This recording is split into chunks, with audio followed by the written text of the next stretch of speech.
General Sharif, you've been in the front line of countering terrorism. Do you think these advantages that we've heard that terrorists have, the ability to act quickly and to use these new methods of communication, give them an advantage? It gives them a huge advantage, and I must agree with my panelists. It's not only a cancer, it's the most deadly cancer.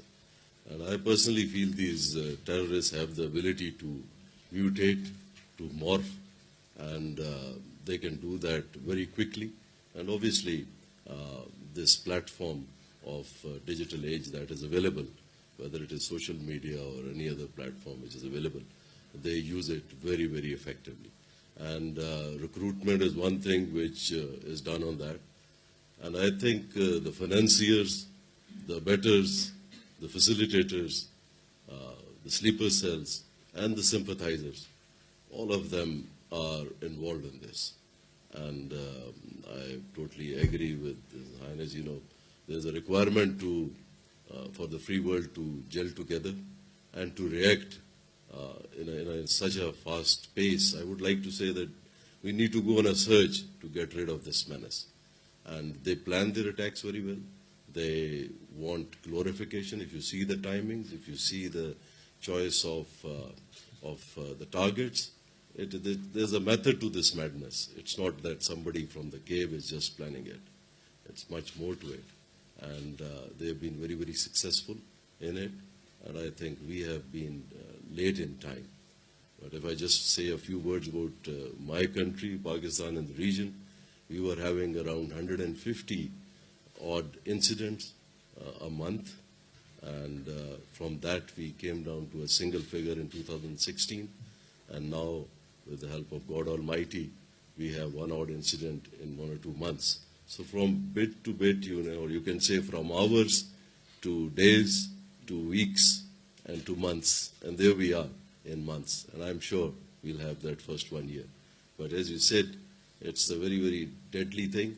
And we all need to put our act together. Yes, please. Yes. Absolutely right, because in Pakistan also, it was a whole of nation approach. And I think that paid. We had some very horrendous attacks, like the school incident, in which, you know, over 135 children were killed, so, and martyred. So everybody came together and gelled together. So I think at the international level also, there is a requirement to have synergy in effect and to have a platform. And UN resolution like 1373 says it all, you know, everybody has a responsibility. And I think, as you said, you know, about the digital age, and I think intelligence sharing is key to success against terrorism. And that's very, very important. And if there is intelligence shared and there's actionable intelligence, and if people work on it, the countries react to it, I think it can bring in a marked difference. Please. When I was referring to this whole-of-nation approach, obviously, I just gave an example, and you're absolutely right. It has to be at the international level. And I'll say that these freedom of speech and, you know, other things like human rights and all, they are limitations, and they are difficult to handle when you are dealing with hardcore terrorists. And if you talk of human rights, I'll just give an example, again, of about 100 odd mothers whom I met after the incident. Myself, my wife, we were there. And they were all demanding that they should be caught and apprehended and hanged there in the school premises. So somebody mentioned about human rights. So they just literally got hold of me and said that, what about our human rights? So there is a balance which is required. And especially for those, I would say, hardcore terrorists who have been holding heads of 2 of my soldiers, you know, one in each hand, and playing football with the third one. So there is a need to, you know, deal with these terrorists in a very firm, in a very bold, audacious, and I personally feel in a manner that it creates deterrence. Obviously, the norms and other rules and regulations need to be followed. But I think that's the way forward for those who, and then the second point, obviously, the counter narrative, that is very, very important. In fact, the same vehicle which they are using, I personally feel we should be using it better than them. And this counter narrative should be going out day in, day out. And all our youth and, the people who get radicalized or who get impressed and all, this narrative should be so potent, so strong, that it should nullify. Let me go back to the General. Yes. General, do you think you can deter somebody who is prepared to sacrifice their own life and their family's life? One can deter, why not? If there's a proper mechanism in place, and if there are courts which can take decisions, and in our case, I'll openly admit, we had the military courts, and 170 odd individuals were convicted and punished. There's a number of them given death sentence now. Obviously, there's still a very large number which is going through the process, and I must admit also that this was need of the hour.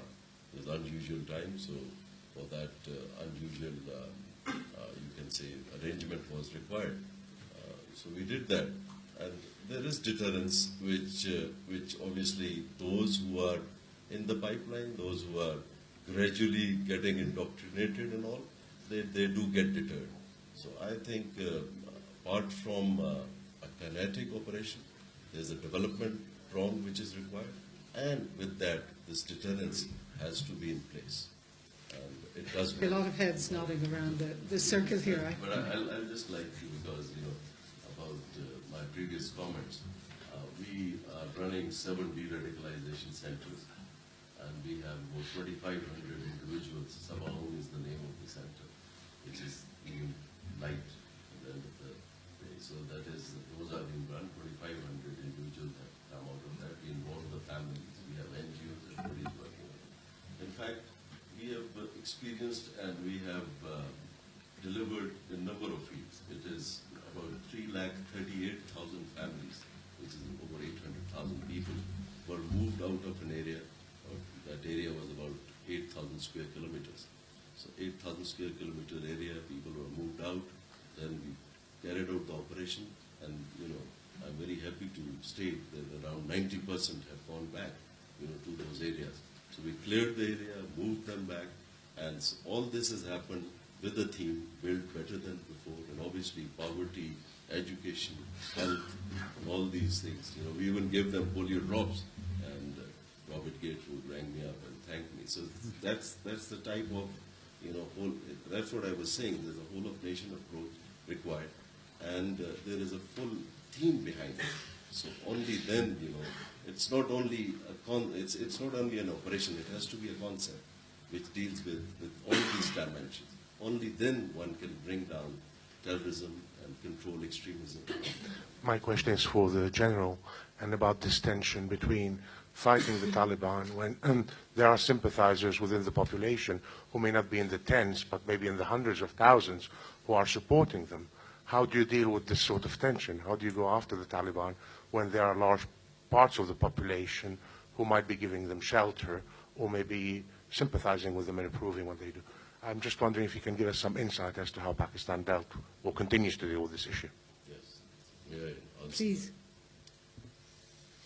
The circumstances in Pakistan are difficult. There are huge challenges, and we need to understand those challenges. For example, we have over 3 million Afghan refugees in Pakistan for last over 30 years. We have a 2,400-kilometer border between Pakistan and Afghanistan, which is a porous border. We have intertribal linkages.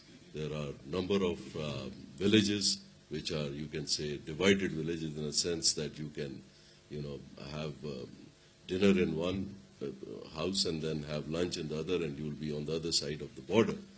And then you have, as you said, a lot of people who are intermarriages, and so the milieu or the environment is pretty difficult. But Pakistan is managing that. Once we launched this Operation Zarb-e-Azb, we decided that we will establish rid of our country rid of Pakistan, rid of the government in all the areas. So now the writ of the government exists in whole of Pakistan, and the border is being managed. There are difficulties on the other side. There are pockets in Afghanistan where there are a lot of all these organizations, a lot of terrorists and the groups are there. And then there's the talk of various tribes and various networks like Haqqanis and all. So that all is dependent on the situation in Afghanistan. So we hope and pray.